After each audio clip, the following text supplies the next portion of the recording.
আমি মহেশ। আমার জন্ম 1979 সালে। হয়তো মৃত্যু পর্যন্ত আমি এখানে থাকবো, হয়তো 2030 কিংবা 40 যদি পৃথিবী থাকে। আমি কেবল জানতে চাই 1979 সালের আগে পর্যন্ত আমি কোথায় ছিলাম, মৃত্যুর পর আমি কোথায় থাকব। যদি এই পৃথিবীতে থাকি একটা নির্দিষ্ট সময় পর্যন্ত, আমি তখন কার প্রতিনিধিত্ব করব? ভাই প্রশ্ন করলেন যে তিনি 1979 সালে জন্মগ্রহণ করেন এবং বর্তমানে তিনি ইউএইতে আছেন। তিনি জানতে চান পরে তিনি কোথায় থাকবেন। তিনি বলছেন খুব সম্ভবত তিনি এখানে 2030 সাল পর্যন্ত থাকবেন যদি পৃথিবী থাকে। মৃত্যুর পর তিনি কোথায় থাকবেন এবং আপনি কার প্রতিনিধিত্ব করছেন? ভাই আপনি নিজের প্রতিনিধিত্ব করছেন। যদি না আপনি করে থাকেন কোনো কারসাজি অথবা লুকানোর চেষ্টা কিছু না করেন, যদি আপনি সঠিক হন তাহলে আপনি আপনার প্রতিনিধিত্ব করছেন। 1 নম্বর পয়েন্ট, মৃত্যুর পর আপনি কোথায় থাকবেন তা নির্ভর করছে আপনি কি অনুসরণ করছেন। যদি আপনি অনুসরণ করেন সর্বশেষ চূড়ান্ত এই মহিমান্বিত কোরআন, মৃত্যুর পর আপনি স্বর্গে থাকবেন। যদি আপনি স্রষ্টার আইনের বিরুদ্ধে যান, সর্বশেষ চূড়ান্ত বাণী কোরআনের বিরুদ্ধে, তাহলে মৃত্যুর পর আপনি নরকে যাবেন। তবে আমি জানি না আপনি মেনে নেবেন কিনা সর্বশক্তিমান ঈশ্বরের নির্দেশ আজ যা আপনি করেছেন 1979 সাল থেকে 2012 সালের 14 এপ্রিলের মধ্যে যা কিছু করেছেন সব মাফ হয়ে যাবে। সব মাফ, শূন্য, আপনাকে মাফ করে দেওয়া হবে। তাহলে অতীতে আপনি যা কিছু করেছেন অতীতের সব মাফ হয়ে যাবে। কারণ আমাদের প্রিয় নবী মুহাম্মদ সাল্লাল্লাহু আলাইহি ওয়াসাল্লাম বলেছেন যে মুহূর্তে কেউ গ্রহণ করে ইসলাম তার আগের সব পাপ মাফ হয়ে যাবে। তাই স্রষ্টার আইন অনুসরণ করার উপর ভিত্তি করে আপনি কোথায় থাকবেন আমি বলতে পারি, কিন্তু আপনি জানেন না যে আপনি কখন মারা যাবেন। সেক্ষেত্রে যদি আপনি বলেন আপনি জানেন কি বলবো, হয়তো আমি 2030 সাল পর্যন্ত বাঁচবো, তাই 2029 সালে আমি ইসলাম গ্রহণ করব। ভাই আপনি জানেন না, এমনকি আমিও জানি না কতদিন আপনি বাঁচবেন। এবং আপনি ঠিকই বলেছেন যদি পৃথিবী থাকে, আমি জানি না কতদিন পর্যন্ত পৃথিবী টিকে থাকবে। আল্লাহ কোরআনে বলেছেন সূরা লুকমান অধ্যায় নম্বর 31 আয়াত নম্বর 34, আল্লাহ ছাড়া পৃথিবী শেষ হওয়ার সময় কেউ জানে না এই পৃথিবীর শেষ কখন। আমরা জানি না এটা কত বছর থাকবে, কত দশক থাকবে, আমরা জানি না কতদিন আপনি বাঁচবেন, আমি বাঁচবো, আমি জানি না। সুতরাং উত্তম হচ্ছে যখনই আপনি সত্য জানতে পারলেন তখনই তা গ্রহণ করেন। অতীতের সব গুনাহ মাফ হয়ে যাবে। তারপর আপনি চেষ্টা করেন অনুশীলন অনুসরণের যতটা আপনি পারেন। তাহলে মৃত্যুর পর আপনি কোথায় থাকবেন তা আপনার উপরে নির্ভর করবে। আমি কেবল আপনাকে পথটা বলে দিতে পারি। আল্লাহ কোরআনে বলেছেন সূরা গাসিয়া অধ্যায় নম্বর 88 আয়াত নম্বর 21 ও 22, আল্লাহ বলেছেন ফাযাক্কির ইন্নামা আনতা মুযাক্কির। তিনি নবীকে বলছেন তোমার দায়িত্ব বাণী পৌঁছে দেয়া, হেদায়েত দান করা আল্লাহ সুবহানাহু ওয়া তাআলার হাতে। তাই আমি আপনাকে জিজ্ঞেস করতে পারি ভাই, মৃত্যুর পর আপনি স্বর্গে না নরকে যেতে চান? আপনার মৃত্যুর পর আপনি কি স্বর্গে যেতে চান না নরকে? সত্যি বলতে কি আমি জানি না, আপনি জানেন না। কারণ আমার কাছে স্বর্গ নরক সবকিছুই এখানে। এটা আমাদের উপর নির্ভর করে। হ্যাঁ, এটা অস্থায়ী। স্বর্গ নরক আপনি জানেন অস্থায়ী। যেমন আমি আগে বলেছি কোরআনে বলা হয়েছে সূরা মুলক অধ্যায় নম্বর 67 আয়াত নম্বর 2, আল্লাযী খালাকাল মাউতা ওয়াল হায়াতা। তিনি আল্লাহ যিনি সৃষ্টি করেছেন মৃত্যু ও জীবন, যাতে তিনি পরীক্ষা করতে পারেন তোমাদের মধ্যে কর্মে কে উত্তম। এটা একটা পরীক্ষা। এই পৃথিবীতে মানুষ গড়ে 60-70 বছর বাঁচতে পারে, কেউ আবার মারা যায় 20 বছরে, কেউ 50 বছরে, কেউ বা বাঁচে 100 বছর, গড়ে হতে পারে 60-70 বছর। তাই এটা একটা অস্থায়ী জীবন, পরবর্তী জীবন অসীম। তাহলে আপনি বলছেন স্বর্গ নরক এখানেই, এবং তারপর যদি আপনি এই জীবনকে স্বর্গ বানাতে চেষ্টা করেন, বিলাসিতা করেন, জীবনকে উপভোগ করেন, মদ পান করেন, তাহলে পরবর্তী জীবন হবে নরক। কারণ কোরআনে আল্লাহ বলেছেন সূরা হুদে যে যারা চাই ইহকাল, আল্লাহ তাদেরকে ইহকাল দেবেন কিন্তু পরকাল তাদেরকে দেবেন না। আর যারা পরকাল চায় আল্লাহ তাদেরকে পরকাল তো দেবেন, ইহকালও দেবেন। তাই একজন ব্যবসায়ী হিসেবে যদি কেউ বলে যে আপনাকে সামান্য জ্বালা যন্ত্রণা দেব এই 70 বছর ধরে, পরবর্তী জীবনটা তো হচ্ছে অশেষ, সেটা অসীম, সর্বদা আনন্দ, তাহলে এই জীবন 0.0001% পরবর্তী জীবনের। ব্যবসায়ী হিসেবে আপনি কথা বলতে হবে, কিছু মনে করবেন না। ওকে, এই অল্প সময় অসুবিধায় আমি কিছু মনে করবো না, কারণ জানি অল্প সময় পরীক্ষার আগের মতো আপনার সংগ্রাম করা, আপনার রাত জায়গায় আপনি ঘুমান কিংবা অল্প ঘুমিয়েছেন এবং তারপর আপনি পরীক্ষা দিয়েছেন। সেই অল্প কয়েকটা দিনের জন্য আপনি কঠোর পরিশ্রম করেছেন যাতে ভবিষ্যতে আপনার মঙ্গল হয়। একই রকম ভাই এই জীবন হচ্ছে পরকালের জন্য একটা পরীক্ষা।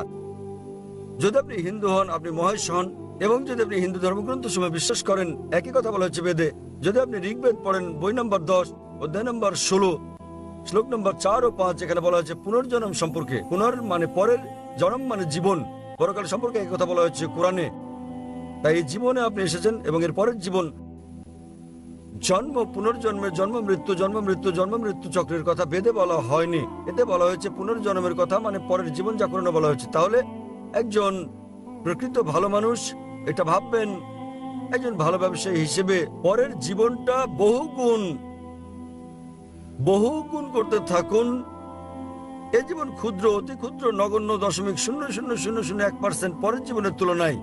তাই জ্ঞানী ব্যক্তি হিসেবে এই জীবনে কষ্ট পেতে আপনি কিছু মনে করবেন না, যাতে আপনার পরের জীবনটা কাটে স্বর্গে, জান্নাতে। তাহলে ভাই, আপনি কি পরের জীবনে স্বর্গে না নরকে যেতে চান? ভাই, জি স্যার। পরের জীবনে কি আপনি স্বর্গে যেতে চান নাকি নরকে? না স্যার, আমি পরের জীবন লাভের কথা ভাবছি না। কারণ পরের জীবন লাভ করতে চাইলে যদি আমি পরের জীবন নিতে যাই তা... আপনি কি হিন্দু ধর্মগ্রন্থ সময় বিশ্বাস করেন? জি স্যার। আপনি বিশ্বাস করেন? বেদে বিশ্বাস করেন না? ধর্মগ্রন্থ নয়, কিছু পয়েন্ট। আপনি কি বেদে বিশ্বাস করেন? হ্যাঁ, তবে আমি বেদের বেশি কিছু জানি না। কিন্তু আপনি বিশ্বাস করেন এটা পবিত্র গ্রন্থ, ঠিক? কি? আপনি বিশ্বাস করেন যে এটা ঈশ্বরের বাণী? না, আমি ভাবি আমি ঈশ্বর, আপনি ঈশ্বর, সবাই ঈশ্বর। ঈশ্বর, যা হিন্দু ধর্ম বলে আকাম ব্রহ্ম স্বামী। ঈশ্বরের সংজ্ঞাটা কি?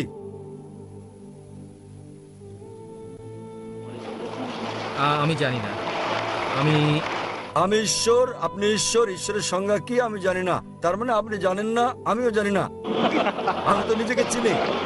ওকে, আপনি বলছেন আপনি ঈশ্বর, আমি ঈশ্বর, আমরা সবাই ঈশ্বরের অংশ। আমি আপনাকে জিজ্ঞেস করছি ঈশ্বরের সংজ্ঞা কি, এবং আপনি বললেন আমি জানি না। আপনি কি বাংলায় কথা বলেন না অন্য কিছু? আমি বাংলায় বলি। তাহলে ঈশ্বরের সংজ্ঞাটা কি? আমি সংজ্ঞা দিতে পারি না, কেবল অনুভব করি। তো সংজ্ঞা না জেনেই বলছেন আপনি ঈশ্বর, আমি ঈশ্বর। কিন্তু আমি বুঝতে পারি স্যার, সেটা আমাদের কি? সবার মাঝে সর্বত্র ঈশ্বর আছেন। ঈশ্বরের সংজ্ঞা কি বলেন, তারপর আমি বলবো সর্বত্র ঈশ্বর আছেন কিনা এবং আপনি ঈশ্বর কি না। প্রথমে আমাকে ঈশ্বরের সংজ্ঞাটা তো দেন। যদি আপনার ঈশ্বরের সংজ্ঞায় ভুল হয়, আমি বলবো আমি সেই ঈশ্বরের কথা বলছি না। ঈশ্বরের সংজ্ঞাটা কি? আসলে আমি ভাষায় সংজ্ঞা দিতে জানি না স্যার। তো তার মানে আপনি বিশ্বাস করেন না আমি সেই ঈশ্বরের কথা বলছি না যার কথা আপনি বলছেন। তাহলে আপনার আমাকে জিজ্ঞেস করা উচিত সংজ্ঞাটা কি, আমি বলে দিচ্ছি। জি স্যার, আপনি কি বলবেন? কি করা উচিত না জানলে তো আপনি কাউকে জিজ্ঞেস করেন, তাই না? জি স্যার। আপনি আমাকে জিজ্ঞেস করেন, আমি বলে দেবো।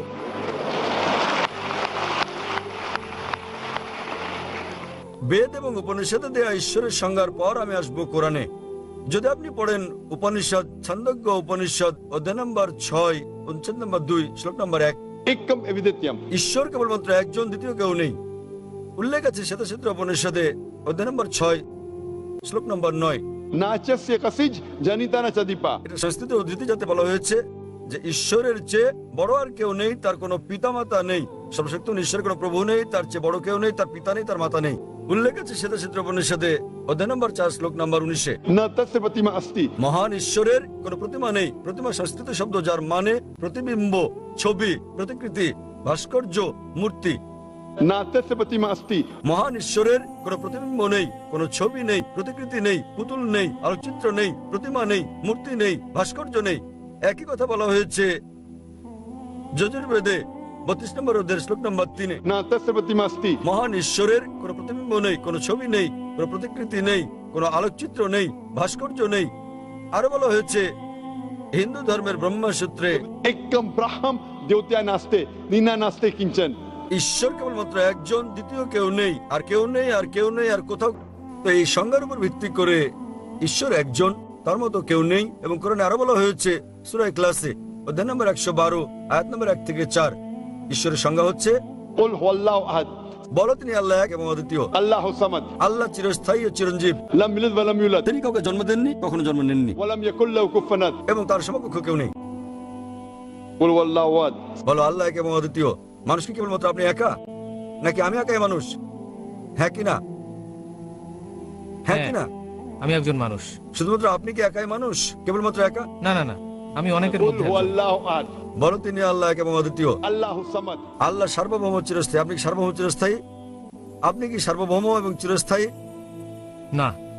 তো কিভাবে আপনি ঈশ্বর হতে পারেন? আমি চিরস্থায়ী নই, আমি কিভাবে ঈশ্বর হতে পারি? लम यलिद वलम यूलद। তিনি কাউকে জন্ম দেননি, তাকে কেউ জন্ম দেয়নি। আপনাকে কি জন্ম দেওয়া হয়েছে? আপনি কি জন্ম নিয়েছেন? আপনি জন্মেছেন কি না? হ্যাঁ। তাহলে কি করে আপনি ঈশ্বর হবেন? এমনকি আমি জন্ম নিয়েছি, আমি কি করে ঈশ্বর হই? আপনার কি সন্তান আছে? আমি জন্ম দিয়েছি, আমার সন্তান আছে। আপনার সন্তান আছে? হ্যাঁ। কিভাবে আপনি ঈশ্বর হতে পারেন?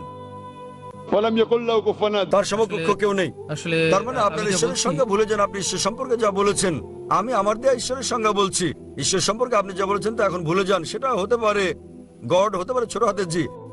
আমি ছোট হাতের জি দিয়ে গডের কথা বলছি না, যা আপনি বলছেন। আমি বলছি বড় হাতের জি দিয়ে গড।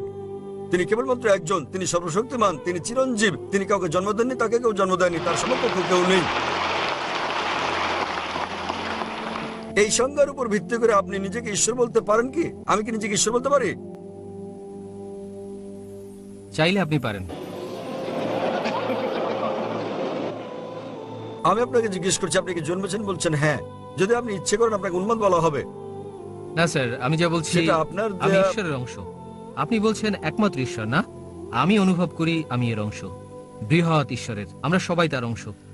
হতে পারে আমরা আলাদা হয়ে গেছি, যেমন সেটা পৃথিবী আপনার দেয়া ঈশ্বরের সংজ্ঞা, সেটা বেদের ঈশ্বরের সংজ্ঞা নয়। এটা ঈশ্বরের সংজ্ঞা নয় যেটা আছে কোরআনে।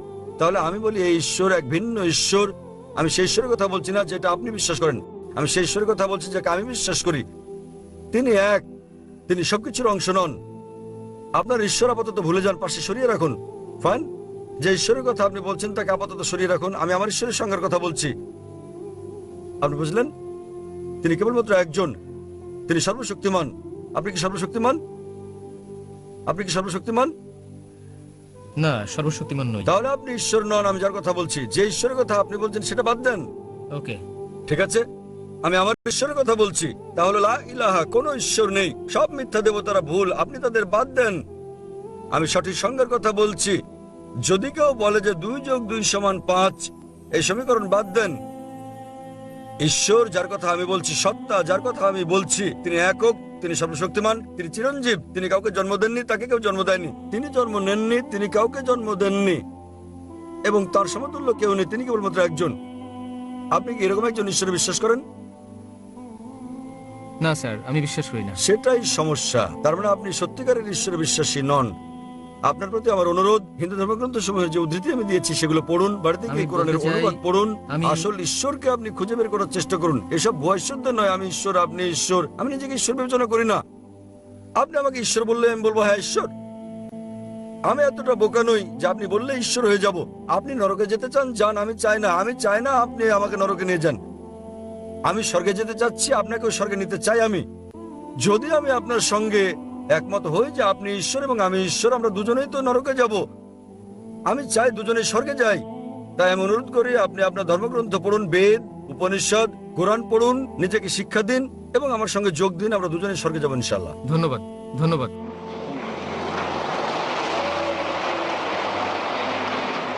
আসসালামু আলাইকুম ওয়া রাহমাতুল্লাহি বারকাতুহু। আমি জিজ্ঞেস করতে চাই কিভাবে আমি দাওয়াহ দিতে পারি আমার পিতামাতার কাছে। তারা ইসলামে বিশ্বাস করতে শুরু করেছে, আল্লাহকে বিশ্বাস, বিচার দিবসে বিশ্বাস করতে। যেভাবে হোক আমি তাদের বোঝাতে চাই যে ইসলাম সবচেয়ে ভালো এবং ইসলাম বাদে জীবনে কিছুই নেই। আমি তাদের বাঁচাতে চাই নরকের অগ্নি থেকে। প্লিজ প্লিজ আমাকে বলুন কিভাবে কিভাবে আমি তা করব, কিভাবে? বোন, কোন ধর্ম আপনার পিতামাতা অনুসরণ করেন? হিন্দু। হিন্দু। বোন, আপনার কাছে আমার অনুরোধ, আমি এই প্রশ্নের উত্তর দেওয়ার আগে, যেমন ভাই মুসা বলেছেন ইসলামে আমরা আমিরকে অনুসরণ করি, আয়োজক কমিটির চেয়ারম্যান অনুমতি দিয়েছেন, আপনি অন্য আয়োজকদের ভুলে যান। যখন ডক্টর আহমেদ সাবানি আমাদের অনুমতি দিয়েছেন, নিচের কমিটিকে আপনার মানতে হবে না, ইসলামে আমরা আমিরকে মানি, তাহলে আমরা চালিয়ে যাবো। যতক্ষণ অমুসলিমরা এখানে আছেন আমরা চালিয়ে যাবো। প্রশ্ন করেছেন যে কিভাবে তিনি তার পিতামাতাকে সাহায্য করতে পারেন যারা আছেন হিন্দু, তাদেরকে ইসলামের পথে আনতে, যা তিনি বিশ্বাস করেন সত্য ধর্ম হিসেবে। বোন, দাওয়া দেওয়ার জন্য অন্যতম মাস্টার কি পবিত্র কোরআনের সূরা আলে ইমরান অধ্যায় নম্বর 3 আয়াত নম্বর 64, যাতে বলা হয়েছে তাআলাউ ইলা কালিমাতিন সাওয়াইন বাইনা বাইনাকুম। এসো সেই কথায় যা তোমাদের আমাদের মধ্যে এক। প্রথম সাদৃশ্য কি? আল্লাহ নাবুদু ইল্লাল্লাহ, আমরা আল্লাহ ছাড়া কারো ইবাদত করব না। তাই আমার অনুরোধ থাকবে, আপনি আমার ডিভিডি নিতে পারেন, যাতে আমি বর্ণনা করেছি হিন্দু ধর্ম ও ইসলাম ধর্মের মধ্যে সাদৃশ্য নিয়ে। এই ডিভিডির উপর ভিত্তি করে আপনি কখনো আপনার পিতামাতাকে কষ্ট দেবেন না, কারণ এই ডিভিডির ভিত্তিক কোরআনের আয়াত যে অভিন্ন বিষয়ের দিকে এসো, এবং ইনশাল্লাহ একবার আপনি এই ডিভিডি দেখান, যদি তারা যৌক্তিক হন, যদি তারা সত্যবাদী হন, ইনশাল্লাহ আল্লাহ তাদের সত্যের পথ দেখাবেন। প্লিজ আবার বলুন ডিভিডি নাম প্লিজ। ডিভিডির নাম হচ্ছে ইসলাম ও হিন্দু ধর্মের মধ্যে সাদৃশ্য সমূহ। আরো অন্যান্য ডিভিডি আছে, আমার শত শত ডিভিডি আছে, আপনি কয়েকটি পছন্দ করতে পারেন। শ্রী শ্রী রবিশঙ্করের সঙ্গে বিতর্কের ডিভিডি, পবিত্র ধর্মগ্রন্থ সমূহের আলোকে ইসলাম ও হিন্দু ধর্মে ঈশ্বরের ধারণা, এটাও বেশ ভালো। আরো ডিভিডি আছে যেমন বিশ্ব ভ্রাতৃত্ব, যাতে হিন্দু ধর্মের কথা বলা হয়েছে। আমার অনুরোধ, আপনি তাদেরকে এই ডিভিডি গুলো দেখতে বলবেন, এবং আমি আরো অনুরোধ করব, যখন আপনি পিতামাতার সঙ্গে দেখা করবেন তাদের বেশি ভালোবাসবেন, তাদেরকে বেশি সম্মান করবেন। তারা যা বলে মানবেন কেবলমাত্র যদি তারা কোরআন ও সহিহ হাদিসের বিরুদ্ধে কিছু বলে, সেটা ছাড়া, যা আল্লাহ এবং তার রাসূলের বিরুদ্ধে। অন্য ব্যাপারে আপনি তাদের মেনে চলুন। এবং আমি সবসময় ধর্মান্তরিতদের বলি, ধরুন তারা আপনাকে এমন একটা কিছু করতে বললো যা আপনি পছন্দ করেন না, কিন্তু সেটা হারাম নয় ইসলামে। উদাহরণস্বরূপ তারা বলল যে নীল রঙের পোশাকটি তুমি পরো, আপনি বললেন না মা, নীল রং তো আমি পছন্দ করি না। আপনি ইসলাম কবুল করলেও নীল রঙের পোশাক তো হারাম নয়। তখন আপনি আপনার মাকে বলেন, যেহেতু তুমি আমার মা, তুমি আমাকে নীল রঙের পোশাক পরতে বলছো, তাই আমি নীল রং পছন্দ না করলেও পরবো। তখন আপনার মা বুঝবেন আমার মেয়ে তো মুসলিম হওয়ার পর আমাকে অনেক বেশি সম্মান করছে, বেশি মান্য করে চলছে। কেবল যে জিনিসগুলো তারা আপনাকে করতে বলে যা আল্লাহ এবং তার রাসূলের বিরুদ্ধে, কোরআন এবং সহিহ হাদিসের বিরুদ্ধে যায়, সেগুলো মানবেন না, অন্য সবকিছু মানবেন। যখন তারা এই পরিবর্তন দেখবে, আমার মেয়ে আমাকে বেশি ভালোবাসছে, আমাকে বেশি সম্মান করছে, বেশি বেশি যত্ন নিচ্ছে সে আমার বেশি খোঁজ খবর রাখছে, একটা পার্থক্য তো অবশ্যই থাকবে। সেজন্যই আমি চাই আমি আমার পিতামাতাকে এখানে আনবো বেড়াতে 1-2 মাস পর, এবং আমি অনেক খেদমত করব আমার পিতামাতার। ইনশাআল্লাহ ইনশাআল্লাহ আমরা আল্লাহ সুবহানাহু ওয়া তাআলার কাছে প্রার্থনা করব তিনি যেন আপনাকে আপনার পিতামাতাকে সরল পথে আনতে সাহায্য করেন, এবং আল্লাহ সুবহানাহু ওয়া তাআলার কাছে প্রার্থনা করব যে ইনশাআল্লাহ আল্লাহ আপনার পিতামাতা উভয়কে যেন হেদায়েত নসিব করেন। ইনশাআল্লাহ। এখানে উপস্থিত সকল অমুসলিম ভাই বোনদের কাছে আমার একটি বার্তা আছে, প্লিজ ইসলাম কবুল করুন, আল্লাহর ওপর বিশ্বাস করুন।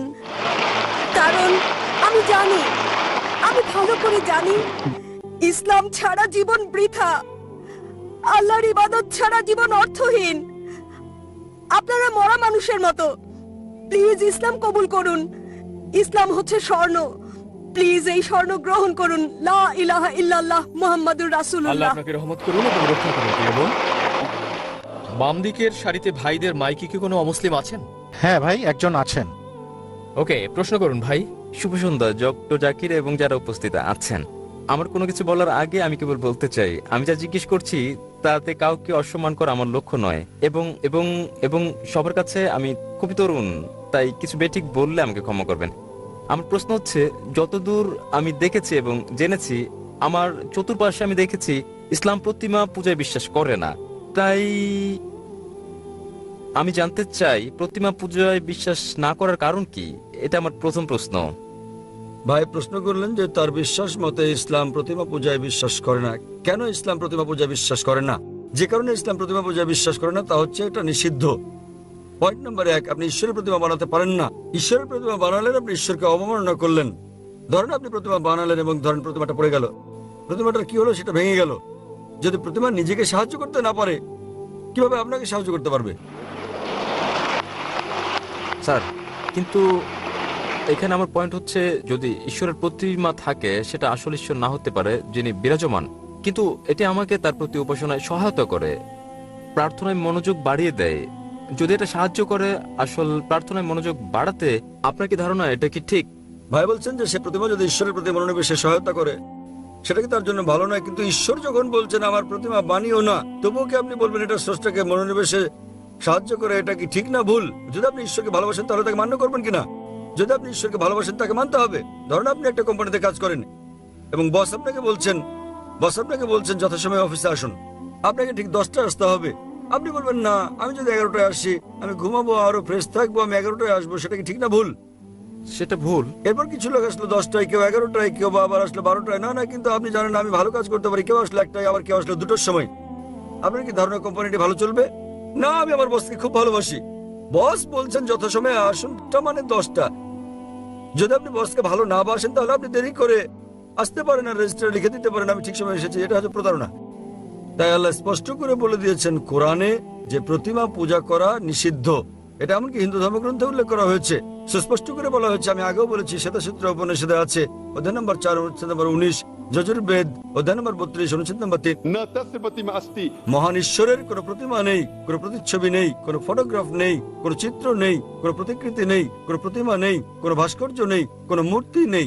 যখন ঈশ্বর বলছেন কোনো মূর্তি নেই, কোনো ভাস্কর্য নেই, আপনি বলছেন না না মনোনিবেশ করতে আমার দেবতা দরকার। এ কথা কে বলেছেন? হিন্দু পণ্ডিতগণ।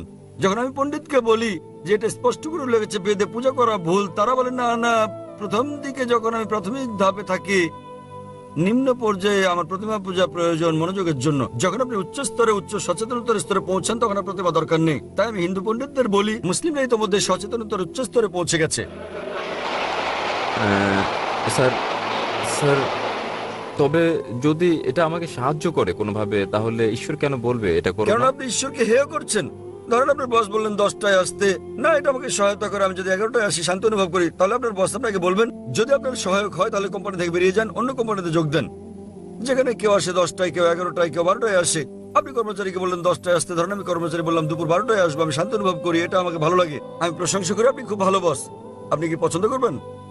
প্রতিদিন আপনি বলেন আমার বস খুব ভালো, আমার বস খুব ভালো, আপনি তসবিহ জপেন, আপনার জপমালা, আমার বস খুব ভালো। অন্য কর্মচারীরা বিকেলে আসে, 2টোর দিকে আসে, আমার বস খুব ভালো, আমার বস খুব ভালো।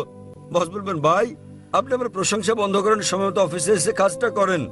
তাই আপনার ঈশ্বর, আপনার স্রষ্টা আপনার ধর্মগ্রন্থে আপনাকে বলেছেন, হিন্দু ধর্মগ্রন্থে, খ্রিস্টান ধর্মগ্রন্থে, মুসলিম ধর্মগ্রন্থে প্রতিমা বানিও না। আপনি ঈশ্বরকে অবমাননা করছেন। এত ক্ষমতাবান ঈশ্বর, তার প্রতিমা বানাচ্ছেন। কে প্রতিমা বানাচ্ছে? কে বানাচ্ছে? মানুষ। তখন ঈশ্বর বলবেন আমি মানুষ জাতিকে বানিয়েছি, এখন মানুষই বানাচ্ছে আমাকে। কি বোকামি এটা! স্যার কেন আপনি করেন? না, না। যখন ঈশ্বর আপনাকে বলছেন প্রতিমার প্রয়োজন নেই, প্রতিমা ছাড়া ঈশ্বরের প্রতি মনোনিবেশ করো। স্যার আমরা ঈশ্বরকে সৃষ্টি করছি না। আমরা যখন প্রতিমা গড়ি এবং আমি ভাবি আমরা তাকে হেয় করছি না।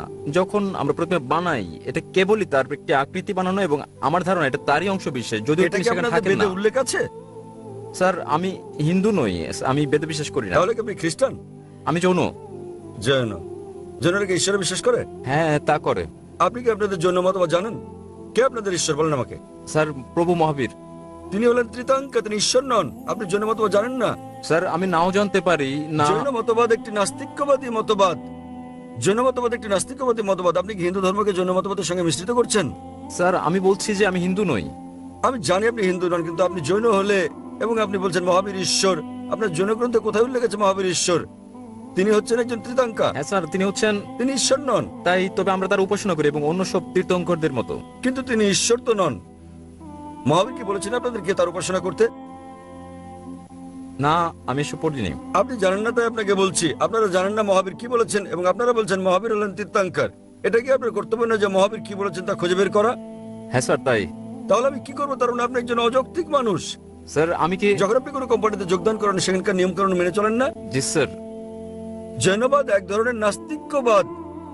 তাই তারা সেখানে বিশ্বাস করে যে যারা জীবন লাভ করে তাদের মৃত্যু, জন্ম, জন্ম মৃত্যু, জন্ম মৃত্যু হয়। যদি আপনি চক্রমুক্ত হন, যখন আপনার কোনো ইতিবাচক নেতিবাচক দিক থাকে না, তখন আপনি লাভ করেন নির্বাণ, মোক্ষ। জৈনবাদ অনুসারে 24 জন মোক্ষ অর্জন করেছেন। জি স্যার। এবং মহাবীর হচ্ছেন 24তম তীর্থাঙ্কর। জি স্যার। 24তম। জি স্যার। তিনি ঈশ্বর নন। জি স্যার। তার মানে আপনি আপনার মহাবীরকে চেনেন না, জৈনবাদ সম্পর্কে জানেন না। কিভাবে আমি আপনার সঙ্গে জৈনবাদ নিয়ে কথা বলি? স্যার আমি এখানে তা বলছি না স্যার। আমি যা জানতে চাই তা হচ্ছে যে প্রতিমা পূজা, স্যার যা আপনি বলছেন স্যার কোরআনে প্রতিমা পূজা ভুল, একথা উল্লেখ করার কোরআনে কারণ উল্লেখ কি? আছে, বাইবেলে উল্লেখ আছে। না, এটা উল্লেখ আছে কোরআনে, উল্লেখ আছে বাইবেলে, উল্লেখ আছে হিন্দু ধর্মগ্রন্থে যে প্রতিমা পূজা করা ভুল। তাহলে কোথা থেকে আপনি এই দর্শন পেয়েছেন? স্যার স্যার আমার বক্তব্য হচ্ছে, আমার পয়েন্ট হচ্ছে যে যেখানে আমরা ধরে নিচ্ছি যে যদি কোরআন হয় আসলে ঈশ্বর যা বলছেন, তাহলে তার মানে সেজন্যই প্রতিমা পূজা ভুল। আমি যদি বলি যে আমি যুক্তি দেই, হতে পারে তা একটি পয়েন্ট ছাড়া যুক্তি। তবু যদি আমি বলি যে কোরআন ঈশ্বরের বাণী নয়, তাহলে কি আসল যুক্তি যে প্রতিমা পূজা ভুল? খুব ভালো, তাহলে আপনাকে বলতে হবে কোনটা ঈশ্বরের বাণী। যদি কোরআন ঈশ্বরের বাণী না হয় তাহলে কোনটা ঈশ্বরের বাণী বলেন আমাকে। স্যার আমি জানি না, আপনি তাই যদি আমি না আপনাকে জানেন আমি জানি, আপনি আমাকে অনুসরণ করেন। যদি আপনি না জানেন তো শিক্ষককে জিজ্ঞেস করেন। একজন ছাত্র বলছে শিক্ষককে 2 যোগ 2 সমান 4 নয়, শিক্ষক বললেন কত বলছে আমি জানি না। কিন্তু স্যার আমি যদি জবাবে সন্তুষ্ট না যদি হই? আপনি সন্তুষ্ট না হন তাহলে কারণ সেটাই। আপনি কি আমার আগের উত্তর কখনো শুনেছেন, আমার ভিডিও দেখেছেন? না স্যার, এই প্রথম আমি আপনার বক্তৃতা শুনছি। আচ্ছা, আপনি কি আমার আগের উত্তর শুনেছেন যা আমি বিজ্ঞান সম্পর্কে এক নাস্তিককে বলেছি? আপনি কি মনোযোগ দিচ্ছেন? স্যার হতে পারে সে সময় আমি হলে ছিলাম না, আপনি কি? সে উত্তরটা হচ্ছে যদি আপনি না থেকে থাকেন আমি অনুরোধ করি যে আপনি যান এবং দেখুন আমার ভিডিও ক্যাসেট কোরআন কি আল্লাহর বাণী, আমার ডিভিডি। ওকে, নামটা কি কোরআন বলবেন? কি- নামটা কি আবার বলবেন? কোরআন কি ঈশ্বরের বাণী? কোরআন কি ঈশ্বরের বাণী? এবং ইনশাল্লাহ যদি আপনি মুক্ত মনে এটা দেখেন, আপনি ইনশাল্লাহ গ্রহণ করবেন যে কোরআন ঈশ্বরের বাণী এবং বিশ্বাস করবেন ঈশ্বর একজন, যার কোনো প্রতিমা নেই, এবং ইনশাল্লাহ আপনি এটা গ্রহণ করবেন। তাই যান এবং দেখেন ডিভিডিটা, এটা 4 ঘন্টার ডিভিডি। এবং ইনশাল্লাহ আপনার কোনো জিজ্ঞাসা থাকলে আপনি আমাকে লিখতে পারেন আমার ইমেলে zakir@irf.net এ। ধন্যবাদ স্যার। আমার নাম জোসেফ। আমার 2টি প্রশ্ন আছে। কেন সব মুসলিম পুরুষদের 4 জন মহিলাকে বিয়ে করার অনুমতি দেওয়া হয়? এবং দ্বিতীয়টি হচ্ছে, কিভাবে আপনি প্রমাণ করতে পারেন যে যিশুকে শুলে চড়ানো হয়নি? ভাই দুটো প্রশ্ন করলেন, আপনি কি খ্রিস্টান? হ্যাঁ।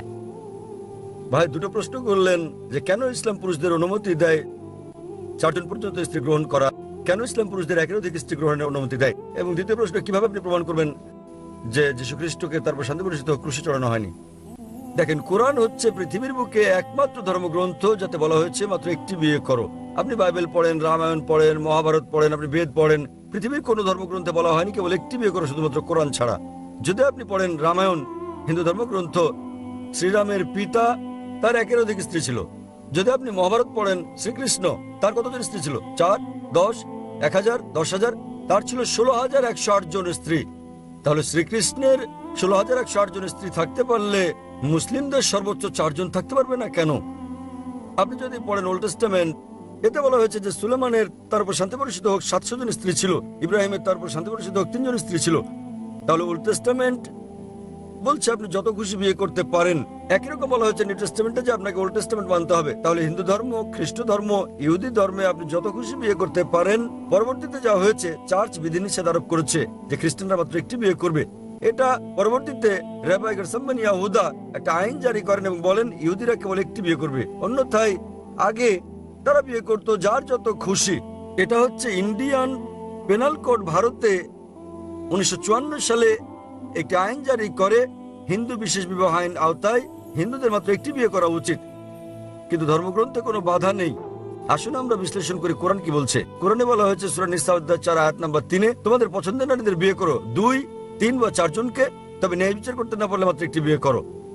এই যে উক্তি, তবে ন্যায় বিচার করতে না পারলে একটি বিয়ে করো, শুধুমাত্র কোরআনে বলা হয়েছে, অন্য কোনো ধর্মগ্রন্থে নয়। আমরা বিশ্লেষণ করি যে কেন কোরআন অনুমতি দেয় মুসলিম পুরুষদের একাধিক নারীকে বিয়ে করতে, সর্বাধিক 4। কারণ হচ্ছে প্রকৃতিগতভাবে পুরুষ এবং নারী সমানুপাতে জন্ম নেয়। কিন্তু যদি আপনি কোনো শিশু বিশেষজ্ঞকে জিজ্ঞেস করেন, তিনি আপনাকে বলবেন, যিনি শিশুদের ডাক্তার, যে মেয়ে শিশুরা ছেলে শিশুদের চেয়ে শক্তিশালী জীবাণু ও রোগের বিরুদ্ধে লড়াইয়ের ক্ষেত্রে। তাই ছেলে শিশুদের মধ্যে মৃত্যুর হার বেশি মেয়ে শিশুদের তুলনায়। তাহলে শিশু বয়সেই মেয়ে শিশুর সংখ্যা ছেলে শিশুর চেয়ে বেশি। জীবন চলার পথে যুদ্ধের কারণে মৃত্যু হয়, মদপানে মৃত্যু হয়, মাদকাসক্তিতে হয়, দুর্ঘটনায় হয়, এসব কারণে নারীর তুলনায় পুরুষেরা বেশি মারা যায়। তাই বর্তমান বিশ্বে পুরুষের চেয়ে নারীদের সংখ্যা বেশি। কয়েকটি দেশে, ভারত আর চীনের মতো, নারী জনসংখ্যা পুরুষের চেয়ে কম, কারণ মেয়ে ভ্রূণ হত্যা করা এবং মেয়ে শিশু হত্যা করা। ভারতে বিবিসির রিপোর্ট অনুযায়ী প্রতিদিন 1000-এর বেশি গর্ভপাতের ঘটনা ঘটে যখন জানা যায় যে শিশুটি মেয়ে। যদি এই সংখ্যাটিকে আপনি 365 দিয়ে গুণ করেন, আপনি পাবেন 10 লাখের বেশি গর্ভপাতের ঘটনা প্রতি বছর ভারতে কন্যা শিশু শনাক্ত হওয়ার পরে। তামিলনাড়ুর সরকারি হাসপাতালের রিপোর্ট অনুযায়ী জীবিত জন্ম নেওয়া 10টি কন্যা শিশুর মধ্যে 4টিকে মেরে ফেলা হয়। যদি ভারতে মেয়ে ভ্রূণ হত্যা করা বন্ধ করা হয় এবং মেয়ে শিশু হত্যা করা বন্ধ করা হয় ভারতে, তাহলে ভারতেও নারী জনসংখ্যা পুরুষ জনসংখ্যার চেয়ে বেশি হবে। এমনকি চীনে যদি আপনি অশুভ চর্চা বন্ধ করতে পারেন, তাহলে নারী জনসংখ্যা পুরুষ জনসংখ্যার চেয়ে বেশি হবে।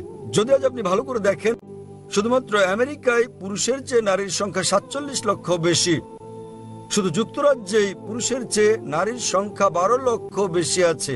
শুধু জার্মানিতে পুরুষের চেয়ে নারীর সংখ্যা 16 লক্ষ বেশি আছে। কেবল রাশিয়াতেই পুরুষের চেয়ে নারীর সংখ্যা 1,06,00,000 বেশি, এবং এটা আল্লাহ ভালো জানেন সারা পৃথিবীতে পুরুষের চেয়ে নারীর সংখ্যা কতজন বেশি। যদি আমি আপনার সঙ্গে একমত হই যে একজন পুরুষের একজন নারীকে বিয়ে করা উচিত, আর ধরেন আপনার বোন থাকেন আমেরিকায় অথবা আমার বোন থাকেন আমেরিকায় এবং বাজার পরিপূর্ণ, প্রতিটি লোকের একজন করে স্ত্রী রয়েছে, তারপরও সেখানে 47 লক্ষ নারী থেকে যাবে যারা জীবন সঙ্গী খুঁজে পাবে না। এবং যদি আপনার বোন তাদের একজন হয়, অথবা যদি আমার বোন ওই 47 লাখের মধ্যে একজন হয় যারা তাদের জীবন সঙ্গী পাবে না, তার একমাত্র উপায় হচ্ছে হয় সে এমন একজন পুরুষকে বিয়ে করবে যার আগে একজন স্ত্রী রয়েছে, অথবা জনগণের সম্পত্তি হবে। জনগণের সম্পত্তি এত কঠিন শব্দ, এটাই সবচেয়ে উপযুক্ত শব্দের ক্ষেত্রে ব্যবহার করা যায়, এর চেয়ে ভালো শব্দ আমি খুঁজে পাই না। আপনি জানেন আমেরিকায় বর্তমান পরিসংখ্যান আমাদের বলছে যে গড়ে একজন পুরুষের 8 জন যৌন সঙ্গী থাকতে পারে কোন একজন সে বিয়ে হওয়ার আগে। আমেরিকায় রক্ষিত থাকাটা খুবই সাধারণ ব্যাপার, 5, 10, 20, 30 কোনো সমস্যা নেই, কিন্তু একজনের বেশি বৈধ স্ত্রী হলেই তারা সেটা গিলতে পারে না। যখন একজন নারী রক্ষিতা হয় সে তার অধিকার পায় না, তাকে অসম্মান করা হয়, তার সঙ্গে ভালো ব্যবহার করা হয় না। ইসলামে যখন একজন নারী দ্বিতীয় স্ত্রী হয় সে তার সম্মান পায়, সে তার অধিকার পায়, তার সঙ্গে ভালো ব্যবহার করা হয়। যে কোনো ভদ্র নারীকে যদি আপনি জিজ্ঞেস করেন আপনি কি পছন্দ করেন, একজন পুরুষের দ্বিতীয় স্ত্রী হতে যিনি আগে একটি বিয়ে করেছেন, না জনগণের সম্পত্তি হতে, তারা প্রথমটি বেছে নেবেন। তাই অনুমতি দিয়েছে ইসলাম কিছু লোককে একাধিক স্ত্রী গ্রহণ করার, নারীর সম্ভ্রম রক্ষা করার জন্য। আপনার দ্বিতীয় প্রশ্নে আসি। অনুমতি আছে কি নারীদের 4 জন পুরুষকে বিয়ে করার? ভাই আপনি পাল্টা প্রশ্ন করছেন, সময় সীমিত। আপনি দুটো প্রশ্ন করেছেন, এখন 3 নম্বর প্রশ্ন করছেন। আচ্ছা, প্রথম উত্তরে কি আপনি সন্তুষ্ট হয়েছেন? প্রথম উত্তরে আমি সন্তুষ্ট। মাশাআল্লাহ, আপনি সন্তুষ্ট, খুশি, ঠিক আছে। ভাই প্রশ্ন করেছেন যে কোন নারীকে কি একের অধিক স্বামী গ্রহণের অনুমতি দেওয়া হয়েছে। যদি আমরা এটা করি তাহলে এটা সমস্যা আরো জটিল হয়ে যাবে। আমি বুঝাচ্ছি মুসলিমদের। যেহেতু নারীর সংখ্যা পুরুষের চেয়ে বেশি, তবুও নারীরা যদি একের বেশি পুরুষকে বিয়ে করে তাহলে সমস্যা আরো বাড়বে। Point number 1। পয়েন্ট নাম্বার 2, যদি একজন পুরুষের একাধিক স্ত্রী থাকে এবং শিশুর জন্ম হয়, আপনি সহজে শনাক্ত করতে পারবেন কে পিতা কে মাতা। কিন্তু যদি একজন নারীর একাধিক স্বামী থাকে এবং শিশুর জন্ম হয়, ডিএনএ পরীক্ষার সুযোগ আছে। ভাই আমাকে উত্তরটা শেষ করতে দেন না। আপনি যখন প্রশ্ন করেছিলেন আমি কি বাধা দিয়েছিলাম? আমি কি হস্তক্ষেপ করেছিলাম? হ্যাঁ কি না? না। তাহলে কেন আপনি বাধা দিচ্ছেন? আমি শেষ করলে না আপনি বলবেন, তাই না? আমি একজন মেডিকেল ডাক্তার, আপনি কি মেডিকেল ডাক্তার? না। আমি মেডিকেল ডাক্তার, আমি জানি ডিএনএ টেস্টিং কি, সেটা আমি বলবো। ধরেন একজন নারীর যদি একাধিক স্বামী থাকে, 2 জন স্বামী থাকে, আর একটা শিশু জন্ম হয় এবং আপনি তাকে ভর্তি করতে যান স্কুলে, তারা প্রশ্ন করবে তোমার পিতাকে, তখন তাকে 2টো নাম বলতে হবে। আপনি ডিএনএ টেস্টিং এর কথা বলছেন, আমি সেটা জানি। ডিএনএ টেস্টিং তো সাম্প্রতিক, 50 বছর আগে কি এটা ছিল ডিএনএ টেস্টিং? না, এটা হচ্ছে একটা সাম্প্রতিক আবিষ্কার, যদিও এখনো এটা পরিপূর্ণ নয়। যদি পরিপূর্ণ ধরি সেটা এখন, আগে ছিল না, কিন্তু স্মরণকাল থেকে তো ইসলাম ছিল। এবং কেবল এটাই কারণ নয়, যদি আমি একমত হই আগামীতে এটা পরিপূর্ণ হবে পারফেক্ট, সেটাও একমাত্র কারণ নয়। বর্তমান বিজ্ঞান আমাদের বলছে যে নারীদের তুলনায় পুরুষ অধিক মাত্রায় বহুগামী নারীদের তুলনায়। আজ বিজ্ঞান আমাদের বলছে যে ঋতুস্রাবের সময় নারীদের কিছুটা মানসিক পরিবর্তন দেখা দেয়, তাই কোনো নারীর পক্ষে একাধিক স্ত্রীর ভূমিকা পালন করা সম্ভব নয়। তবে কোনো পুরুষের পরিবর্তন ঘটে না, তাই তার পক্ষে একাধিক স্বামীর ভূমিকা পালন করা সম্ভব। আজ বিজ্ঞান আমাদের বলে দিচ্ছে যে যদি কোনো পুরুষের একাধিক যৌনসঙ্গী থাকে এবং সবাই বিশ্বস্ত হয় তাহলে কোনো সমস্যা নেই। তবে যদি একজন নারীর একাধিক যৌনসঙ্গী থাকে এবং সবাই বিশ্বস্ত হয়, তবুও বিভিন্ন যৌন রোগ সংক্রমণের সম্ভাবনা থাকে, তাহলে সেই রোগ তখন পুরুষ সঙ্গীরও হবে। তাহলে মেডিকেলি এটা গ্রহণযোগ্য নয় যে কোনো নারীর একাধিক যৌন সঙ্গী থাকবে, কিন্তু মেডিকেলি এবং সায়েন্টিফিক্যালি এটা গ্রহণযোগ্য যে একজন পুরুষের একাধিক সঙ্গিনী থাকতে পারে। আপনার দ্বিতীয় প্রশ্নে আসি, কিভাবে আমি প্রমাণ করতে পারি যে যীশু খ্রিস্টকে ক্রুশবিদ্ধ করা হয়নি, তারপর শান্তি প্রসূত হোক? কোরআনে বলা হচ্ছে সূরা নিসা অধ্যায় 4 আয়াত নম্বর 157, তারা তাকে হত্যা করেনি, না তারা তাকে শুলে চড়িয়েছিল, তারা ধাঁধায় পড়ে গিয়েছিল। তাহলে কোরআন স্পষ্ট বলছে वमा कतलू वमा सलबू, তারা তাকে হত্যা করেনি, না শুলে চড়িয়েছিল। যদি আমাকে প্রমাণ করতে হয়, আপনি কি খ্রিস্টান ভাই? হ্যাঁ। যদি আপনি পড়েন বাইবেলে উল্লেখ আছে গসপেল অফ ম্যাথিউ অধ্যায় নম্বর 12 অনুচ্ছেদ নম্বর 38, যখন লোকেরা যীশু খ্রিস্টের তার উপর শান্তি প্রসূতের কাছে আসে এবং বলে হে প্রভু আমাদের নিদর্শন দেখান, তখন যীশু খ্রিস্ট তার উপর শান্তি প্রসূতক বলেন হে অশুভ এবং জেনাকারী প্রজন্ম, একটি নিদর্শনের পর আরেকটি চাও, কোন নিদর্শনই তোমাদের দেখানো হবে না জোনা নিদর্শন ছাড়া। যেভাবে জোনা 3 দিন এবং 3 রাত মাছের পেটে ছিলেন, সেভাবে মানব সন্তান 3 দিন এবং 3 রাত মাটির নিচে থাকবে। ভাই আপনি কি জোনার গল্প জানেন? জোনা জোনা হ্যাঁ জানি। আপনি জানেন সর্বশক্তিমান ঈশ্বর জোনাকে বলছেন যে নিনেভায় যাও। জোনা ঈশ্বরের নবী হিসেবে তিনি জনগণকে বোঝালেন তারা বুঝবে না, তারা আমার কথা শুনবে না। তিনি জোপায় গেলেন, নিনেভায় যেতে ব্যর্থ হন। তিনি জাহাজে করে যাচ্ছিলেন, এরপর নৌকায় করে জোপায়। এই সময় সমুদ্রে ঝড় উঠল। বুক অব জোনা এই কথা উল্লেখ আছে, বুক অব জোনা 2 পৃষ্ঠারও কম। সে সময় কুসংস্কার ছিল যে সামুদ্রিক ঝড় কোনো ব্যক্তির কারণে হয় যে তার প্রভুকে অমান্য করে। যারা ঈশ্বরের নবী হয় তিনি স্বেচ্ছায় বলেন আমি তেমন একজন যে তার প্রভুকে অমান্য করেছে। এবং সে সময় একটা কুসংস্কার ছিল যদি লোকটিকে পানিতে নিক্ষেপ করা হয় তাহলে ঝড় থামে। তাই জন্য স্বেচ্ছায় বললেন আমি প্রভুকে অমান্য করেছি, আমাকে নৌকা থেকে ফেলে দিন। আমি আপনাকে জিজ্ঞেস করছি জোনা কি তখন জীবিত ছিলেন না মৃত ছিলেন?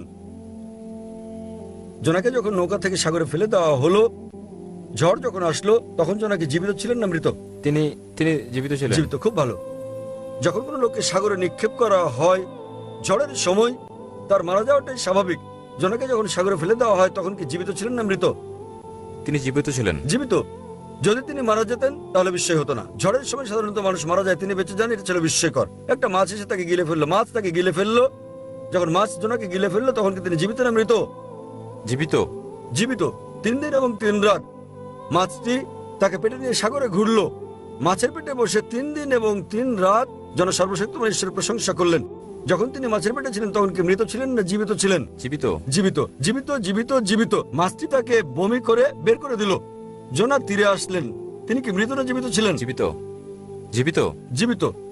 জীবিত জীবিত জীবিত জীবিত জীবিত। বিস্ময়ের বিস্ময়, বিস্ময়ের বিস্ময়, বিস্ময়ের বিস্ময়। আমি আপনাকে জিজ্ঞেস করি বাইবেল অনুযায়ী যীশু খ্রিস্টকে তার উপর শান্তি বর্ষিত হোক যখন ক্রস থেকে নিচে নামানো হলো, তাকে কবরে রাখা হলো। যখন তাকে কবরে রাখা হলো, কবরে কি যীশু খ্রিস্ট মৃত ছিলেন না জীবিত ছিলেন? তিনি মৃত ছিলেন। মৃত। মৃত। যদি তিনি মৃত হন নিদর্শন তিনি পূর্ণ করেন কিনা?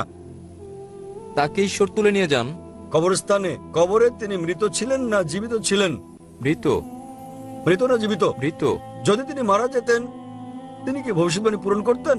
যীশু খ্রিস্ট তারপর শান্তি বর্ষিত বললেন জোনার নিদর্শন ছাড়া আর কোন নিদর্শন তোমাদেরকে দেওয়া হবে না। যেমন জনা 3 রাত এবং 3 দিন মাছের পেটে ছিলেন, তাই মানব সন্তানকে 3 দিন এবং 3 রাত মাটির নিচে থাকতে হবে। যদি জনা জীবিত থাকেন তাহলে ভবিষ্যৎবাণী পূরণের জন্য যীশু খ্রিস্ট তারপর শান্তি বর্ষিত হোক জীবিত না মৃত থাকা উচিত? তার জীবিত না মৃত থাকা উচিত? তার জীবিত থাকা উচিত। তার জীবিত থাকা উচিত এবং তিনি জীবিত ছিলেন। তাহলে কেন আপনি বলছেন তিনি মারা গেছেন? আপনি বলার চেষ্টা করছেন যীশু খ্রিস্ট তারপর শান্তি বর্ষিত মিথ্যে বলেছেন। যদি আপনি বলেন তিনি মারা গেছেন তার মানে আপনি বলছেন যীশু খ্রিস্ট তারপর শান্তি বর্ষিত মিথ্যাবাদী ছিলেন না। তার মানে যীশু জীবিত ছিলেন। চার্চ আপনাদেরকে যা বলছে সেটা ভুল। আপনি কি চার্চ না যীশু খ্রিস্টকে তারপর শান্তি বর্ষিত বিশ্বাস করবেন? বাইবেল বলছে যিশু মারা গেছেন। কোথায় বলেছে আমাকে রেফারেন্স দেন। আমি না না এই ব্যাপারে আমি জানি না। কিন্তু আপনি জোনা নিদর্শন সম্পর্কে জানেন হ্যাঁ কিনা? হ্যাঁ। মাছের পেটে জোনা মৃত ছিলেন না জীবিত ছিলেন? জীবিত ছিলেন। তাহলে যীশু খ্রিস্টের কি পৃথিবীতে জীবিত না মৃত থাকা উচিত? কেন এটা বাইবেলে উল্লেখ নেই যে তিনি জীবিত ছিলেন? এটা উল্লেখ আছে। কোথায় বলা হয়েছে তিনি মারা গেছেন? এটা ধরে নেওয়া হয়েছে। রোমান সৈন্যরা ভেবেছিল তিনি মারা গেছেন। তারা একটা এলাকায় সন্ধান করে, তারা সন্ধান করলেও তিনি জীবিত ছিলেন। তাই যদি আপনি দেখেন আমার ভিডিও ক্যাসেট যীশু খ্রিস্ট কি সত্যি ক্রুশবিদ্ধ হয়েছিলেন, এখানে অনেক প্রমাণ রয়েছে। আমি আপনাকে একটা প্রমাণ দিচ্ছি। যীশু খ্রিস্ট তারপর শান্তি বর্ষিত বলেননি আপনারা জানেন আমি মৃতকে প্রাণ দিই, তাই আমি ঈশ্বরের একজন লোক। তিনি সব ডিমকে এক ঝুড়িতে রেখেছিলেন। জোনা জীবিত না মৃত প্রশ্নে আপনি বললেন জোনা জীবিত ছিলেন তারপর শান্তি বর্ষিত, তাহলে যীশু খ্রিস্টকে অবশ্যই জীবিত থাকতে হবে। কেন বলছেন তিনি মারা গেছেন? শুধুমাত্র যাজক বলেছেন তাই? তাহলে আপনি কি যাজককে বেশি বিশ্বাস করেন না বাইবেলে? আমি বাইবেলে বিশ্বাস করি। আপনি যীশু খ্রিস্টকে তারপর শান্তি বর্ষিত বেশি বিশ্বাস করেন না যাজককে বেশি বিশ্বাস করেন? আমি যিশুকে বিশ্বাস করি। যীশু খ্রিস্ট তারপর শান্তি বর্ষিত বলেছেন যেহেতু জোনা ছিলেন মাছের পেটের ভেতরে, তাই মানব সন্তানকে থাকতে হবে মাটির গভীরে। তাহলে জোনা মৃত না জীবিত ছিলেন? জোনা জীবিত ছিলেন। যীশু খ্রিস্টকে তাহলে জীবিত থাকতে হবে, জীবিত না মৃত? বাইবেল বলছে তিনি মারা গেছেন এবং জীবন ফিরে পেয়েছেন। বাইবেলে কোথায় বলা হয়েছে? আমাকে খুঁজতে হবে। তবে আমি আপনাকে বলছি গসপেল অফ ম্যাথিউ অধ্যায় নম্বর 12 অনুচ্ছেদ নম্বর 38 জোনার নিদর্শন আপনি জানেন তো না? জানি। সে সময় তিনি মৃত না জীবিত ছিলেন? জীবিত তাহলে ছিলেন। যখন আপনি জানেন জোনার নিদর্শন এবং আপনি জানেন না কোথায় বলা হয়েছে তিনি মারা গেছেন, আপনাকে মানতে হবে যা লাল কালিতে লেখা আছে। অনেক কিছু রয়েছে যা উল্লেখ করেছেন পল, যা যীশু খ্রিস্ট তারপর শান্তি বর্ষিত হোকের উক্তির অংশ নয়। যদি আপনার জানা থাকে রেড লেটার বাইবেলের মতো কিছু আছে। রেড লেটার বাইবেল মানে যীশু খ্রিস্ট তারপর শান্তি বর্ষিত হোক যা বলেছেন তা লাল কালিতে লেখা। যদি আপনি কারুকালিতে লেখা কিছু আমাকে বলেন, আমি বিশ্বাস করবো না। কেন? সেটা যীশু খ্রিস্ট বা ঈসা আলাইহিস সালামের বাণী নয়। আপনি অগ্রাধিকার দেবেন যীশু খ্রিস্টকে, তারপর শান্তি প্রকাশিত হোক না পলকে। যীশু খ্রিস্টকে? আমি আপনাকে যে উদ্ধৃতি দিচ্ছি লালকালিতে লেখা, গসপেল অফ ম্যাথু, নোট করুন, গসপেল অফ ম্যাথু অধ্যায় নম্বর 12 অনুচ্ছেদ নম্বর 38। তাই আমাকে কালকালি লেখা কোনো উদ্ধৃতি দেবেন না। এই ভুল প্রমাণের জন্য আমাকে লালকালিতে লেখা একটা উদ্ধৃতি দিতে হবে, অর্থাৎ যা যীশু খ্রিস্ট বা ঈসা আলাইহিস সালাম নিজে বলেছেন। আমি আপনাকে অনুরোধ করি বাড়িতে যান, বাইবেল পড়েন, এবং যখন আপনি বুঝতে পারবেন ইনশাল্লাহ আপনি সত্য খুঁজে পাবেন। ধন্যবাদ।